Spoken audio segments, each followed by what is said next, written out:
Good morning, class. So, as you know, our this practice set is going on, and in this, we have revised the question up to question number 40. 40 question तक हमने revise कर लिया है. एक बार फिर से मैं 40 question repeat कर दे रही हूँ. Name the colours that suffer maximum and minimum deviation. ये ऑलरेडी आ चुका है कि कौन से ऐसे कलर्स हैं जो प्रिज्म के थ्रू मैक्सिमम और मिनिमम डेविएशन सफ़र करते हैं respectively while passing through a prism. तो आपको पता है कि प्रिज्म से पास होने वाले जो कलर हैं उनमें बेंडिंग के अकॉर्डिंग हम जो we write the names of the colors in the order. From bottom we start writing the names according to the letter Vibgyor. तो जो बॉटम में कलर आता है दैट इज़ वॉयलेट और जो टॉप मोस्ट कलर होता है वो रेड.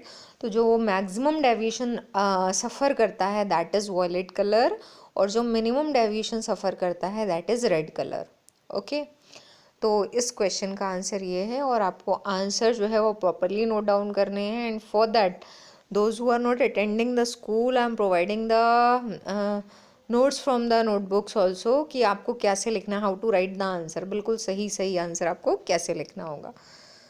तो all the questions should be there in your notebook. आपके पास सारा जो क्वेश्चंस का कलेक्शन है वो होना चाहिए अवेलेबल, जितने भी प्रैक्टिस सेट्स हो चुके हैं, क्योंकि जब एक बार हम फिर से रिवाइज करेंगे तो उन प्रैक्टिस सेट्स को हम रिकॉल करेंगे, इसलिए क्वेश्चंस आपके पास ऑलरेडी प्रेजेंट होने चाहिए. फिर स्टार्टिंग फ्रॉम क्वेश्चन नंबर 41. तो ये जो 41 है इसको यहाँ स्प्रिंटिंग है 410 लिखा है but actually it is 41 question. क्या दे रखा है इसमें? तो it is there light of two colours A and B pass through a glass prism. A deviates more than B from its path of incidence. तो यहाँ इसका मतलब है कि ए और बी कोई भी दो पर्टिकुलर कलर्स हैं, नेम्स नहीं बताए हैं, लेकिन आइडेंटिफिकेशन के लिए ये बता रखा है कि ए ज़्यादा डेविएट होता है in comparison to B. Okay, which colour has a higher speed in the prism.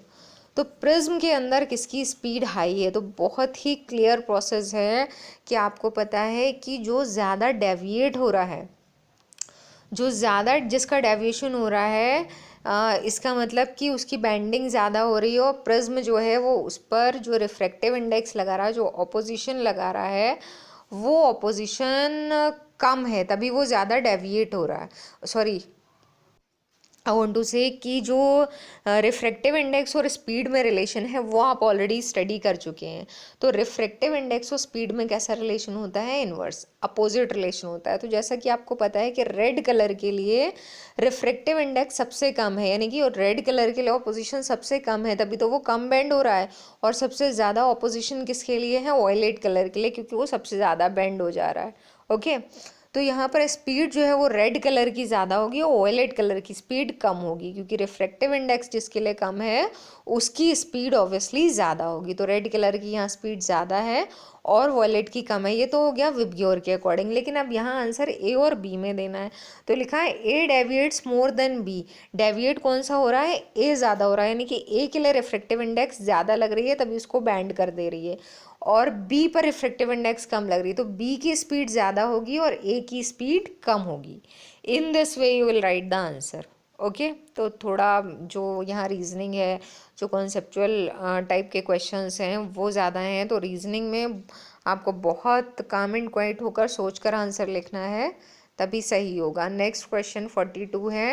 What is meant by scattering of light. ये सीधा क्वेश्चन है, डायरेक्ट है, कोई रीजनिंग नहीं है, सीधी डेफिनेशन देनी है. और 14, 15 और 16 में आ चुका है. स्कैटरिंग ऑफ लाइट क्या होती है?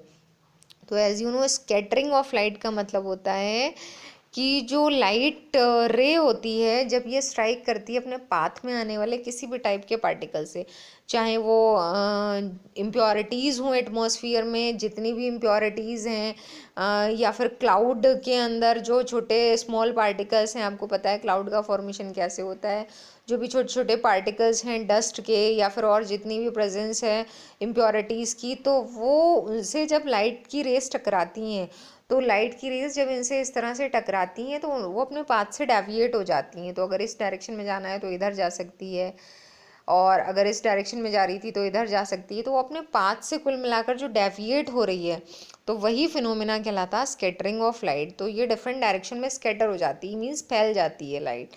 तो स्कैटरिंग ऑफ लाइट का मतलब है कि when a light ray strikes with a particle in its path then it spreads in all the direction, या it is scattered in all the direction, अलग अलग डायरेक्शन में फैल जाती है, स्प्रेड हो जाती है, स्कैटर हो जाती है, यही फिनोमेना कहलाता है स्कैटरिंग ऑफ लाइट। ओके, तो 1 मार्क में बस आपको इतनी ही डेफिनेशन लिखनी है। फिर आता है नेक्स्ट क्वेश्चन आपका। अब यहाँ से जो आपके क्वेश्चंस स्टार्ट हो रहे हैं यहाँ तक आपका फिनिश हो गया very short answer type question. Sequence आपको अलग मिलेगा, उसका रीज़न मैंने आपको बता दिया है, क्योंकि मैंने यहाँ से वो क्वेश्चंस कट किए हैं जो ह्यूमन आई और आई डिफेक्ट से रिलेटेड थे, इसीलिए सीक्वेंस आपको अलग मिल रहा है कि 42 क्वेश्चन के बाद 14 आ गया है। लेकिन आप सीक्वेंस अपना ही लिखेंगे, 1 2 3 के ऑर्डर में लिखना है। अब से पहले तक जितने थे वो सारे very short answer type questions थे। अब जो ये 14 नंबर से आ रहा है आपका, ये शॉर्ट आंसर टाइप क्वेश्चंस का क्वेश्चन नंबर 1 है, आपको ऐसे करके ही लिखना है। तो ये 2 मार्क्स वाले क्वेश्चन है, इसमें आपको क्या करना है उसके अकॉर्डिंग आंसर देना है, या पार्ट्स ज़्यादा होंगे। तो पहला इसका पार्ट है what is the dispersion of light. तो यहाँ आप जो डेफिनेशन आपने लिखी है ऑलरेडी रिपीट कर सकते हैं कि dispersion of light it is the phenomena of splitting of white light into 7 colors through a prism. This is dispersion of light. Cause of dispersion भी ऑलरेडी आप लिख चुके हैं। तो कॉज ऑफ डिस्पर्जन का मतलब हुआ यहाँ पर, कॉज ऑफ डिस्पर्जन क्या है कि the prism applies the different refractive indices for the different colours और वेवलेंथ्स। ये क्वेश्चन एक्चुअली आपका 3 मार्क्स का होगा, क्योंकि शॉर्ट आंसर टाइप क्वेश्चंस में दोनों वेटेज आ जाते हैं, 2 मार्क्स या 3 मार्क्स। तो आपको क्या करना है, दोनों के अकॉर्डिंग देखना है क्वेश्चन कितना बड़ा है। तो यहाँ पे 3 पार्ट्स हैं, एक तो व्हाट इज डिस्पर्जन, दूसरा कॉज ऑफ डिस्पर्जन, और तीसरा पार्ट ये आया draw a diagram to show the dispersion of white light by a glass prism. और बहुत ज़्यादा रिपीटेड क्वेश्चन है, सीधा क्वेश्चन है डायरेक्ट, कोई भी इसमें रीजनिंग नहीं है। 9 11 12 14 17 इतने ईयर्स में यह आ चुका है।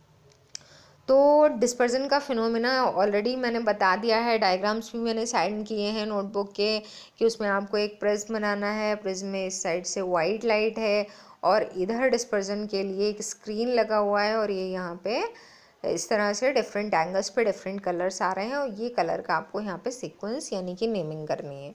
तो ये आपका 3 मार्क्स का क्वेश्चन है। फिर देखिए नेक्स्ट 15 नंबर क्वेश्चन यानी कि सेकेंड क्वेश्चन है, when white light passes through a glass prism 7 colors namely red, orange, yellow, green, blue, indigo and violet are seen on the white screen। तो ये आपको पता है कि इस तरह का होता है।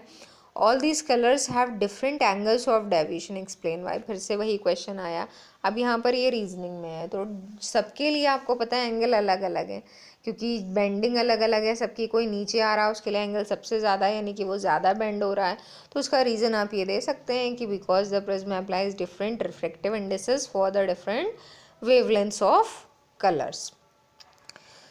उसके बाद आता है, अब जैसे ये क्वेश्चन है तो ये 6 जो 15 वाला है सेकंड, ये 2 मार्क्स में आ सकता है, क्योंकि इसमें बहुत बड़ा आंसर नहीं लिखना है।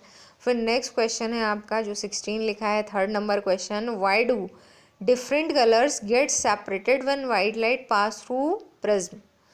तो पहला पार्ट है कि सेपरेट क्यों जाते हैं, तो फिर से वही रीज़न है कि सेपरेट क्यों हो जाते हैं।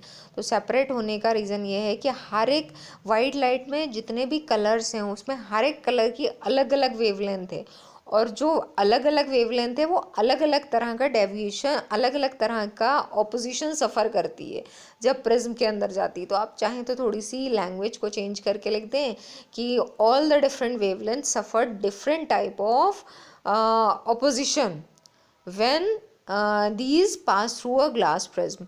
तो इसीलिए सेपरेट हो जाती हैं। How can we recombine the components of white light after a prism has separated them, explain with the help of figure. तो यहाँ पर ये कहा गया है कि 7 कलर्स सेपरेट तो हो गए, अब क्या आप उनको दोबारा वाइट लाइट में कन्वर्ट कर सकते हैं, कैसे कर सकते हैं।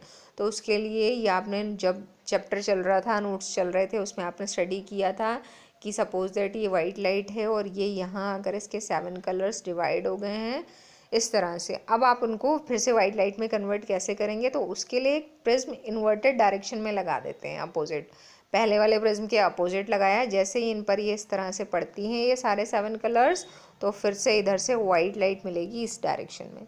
तो एक inverted prism, when we put an inverted prism in front of all these 7 divided colors, then again we can get the beam of white light. इसको आपको क्या करना है, explain with the help of figure. तो आपको ये diagram बनाना है, इसको बताना भी है कि here one prism is in this direction and 7 colours are separated, then we are putting one more prism in front of this prism that is in the inverted direction, and after crossing this prism all the 7 colors again recombine into white light। तो इस तरह से आपको इसको explain करना होगा, ठीक है। तो ये आपका जो है नेक्स्ट क्वेश्चन था। अब जो यहाँ 17 नंबर लिखा है मीन्स ये नेक्स्ट है। नंबर्स आपको याद रखना है कौन से नंबर का है ये। तो देखिए इसमें लिखा है how will you use 2 identical glass prisms so that a narrow beam of white light incident on one prism emerges out of the second prism as a beam of white light। तो आपको यहाँ फिर से जो previous question था वही repeat हो रहा है कि आप 2 आइडेंटिकल ग्लास प्रिज्म का यूज़ करके एक narrow beam of white light कैसे बनाएंगे, incident on one prism emerge out of the second prism. Question की लैंग्वेज बस चेंज कर दी है, बाकी क्वेश्चन आपका वही है।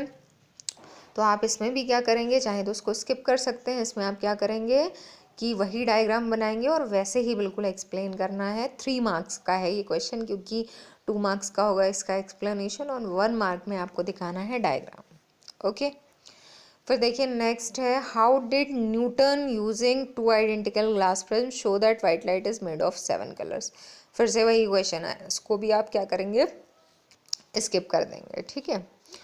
उसके बाद आता है जो आपका 19 क्वेश्चन, इसका नेक्स्ट नंबर देख लीजिएगा। ड्राइव, ये एक्चुअली द वर्ड ड्रॉ है। Draw a ray diagram to show the path of a narrow beam of white light through a combination of 2 identical prism arranged together in inverted position with respect to each other when it is allowed to fall obliquely on one of the faces of the first prism of the combination। तो याद रखिएगा कि language इस तरह की हो सकती है, सारे सेम है, लैंग्वेज जैसी भी है, आपको लैंग्वेज को आइडेंटिफाई करके उसके अकॉर्डिंग आंसर लिखना होगा, ठीक है। अब देखिए ये जो नेक्स्ट आ रहा है, why do we observe the 7 colours when white light passes through a glass prism. तो हम 7 कलर्स क्यों ऑब्जर्व करते हैं, तो इसका आंसर फिर से वही आंसर है, ये आपको लिखना होगा कि we observe 7 colours because when white light passes through a glass prism then all the different colours suffer the different deviation. तो इसमें रीज़न नहीं पूछा है, इसमें आप ये भी बता सकते हैं कि डिफरेंट डेविएशन सफ़र करते हैं सारे कलर्स। कलर्स की जगह अगर आप वेवलेंथ वर्ड लिखते हैं then it will be good. Okay, which component of white light deviates the least, साथ में ये भी पार्ट एडेड है। तो जो प्रिज्म है उसमें ऑलमोस्ट एक ही जैसे क्वेश्चन है, किसी में रीजनिंग ज़्यादा हो सकती है किसी में कम, लेकिन रीज़न ऑलमोस्ट सेम ही है। तो कौन सा सबसे कम डेविएशन फेस करता है, तो that is red colour. Next है शो। अब ये इंपॉर्टेंट क्वेश्चन है और ये डिफरेंट टाइप का भी है। Show formation of rainbow with the help of a ray diagram, what are the conditions to observe rainbow. तो रेनबो आपने पढ़ रखा है, मैंने आपको बताया था कि रेनबो फॉर्मेशन कैसे होती है और रेनबो फॉर्मेशन में कितने फिनोमेना इन्वॉल्व हैं। तो आपको पता है रेनबो फॉर्मेशन में जो टोटल इन्वॉल्व फिनोमेना है 2003, और एक बार रिकॉल कर लीजिए कौन कौन से 3 फिनोमेना इन्वॉल्व हैं। तो उनमें आता है एक, सबसे पहले आपका रिफ्रैक्शन ऑफ लाइट, दूसरा है आपका dispersion of light and third is total internal reflection.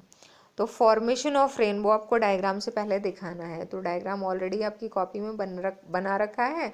कैसे रेनबो फॉर्मेशन होता है, तो पता है आपको कि जब वाइट लाइट अपने पाथ में आने वाले मॉइस्चर से यानी कि रेन ड्रॉप से टकराती है, तो सबसे पहले, क्योंकि रेन ड्रॉप्स जो हैं वो मीडियम चेंज हो जाएगा, एयर टू वाटर हो जाएगा, तो सबसे पहले उसका होता है रिफ्रैक्शन। तो रिफ्रैक्शन की वजह से उसका पाथ चेंज हो रहा है और ये इस तरह से इधर आ जाती है।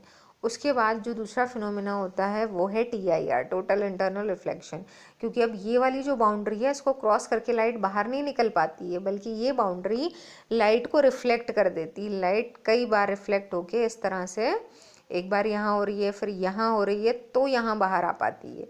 तो ये टोटल इंटरनल रिफ्लेक्शन है, और जब यहाँ से बाहर निकलती है तो लाइट जो है वो 7 कॉन्स्टिट्यूएंट कलर्स में डिवाइड हो जाती है, जो कि हमें यहाँ पर दिखाई देता है। तो ये कंप्लीट एक डायग्राम था जो आपने बना रखा था कॉपी में।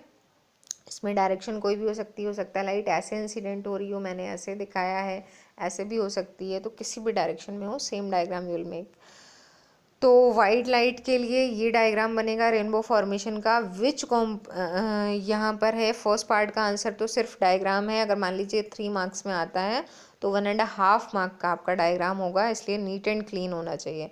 What are the conditions to observe rainbow, और रेनबो ऑब्जर्व करने के लिए कंडीशंस क्या है? कंडीशंस का मतलब किन कंडीशंस में दिखाई देगा? तो when after rainfall moisture is present in the atmosphere and the presence of sunlight should also be there. Sunlight और मॉइस्चर ये दो चीज़ें एक साथ होनी चाहिए, यानी कि सनलाइट की प्रेजेंस भी है और जस्ट आफ्टर रेनफॉल की कंडीशन है, तब हम रेनबो को ऑब्जर्व कर सकते हैं। तो आज का हमारा रिवीजन यहाँ तक है, and from next one will start the next. Okay, thank you.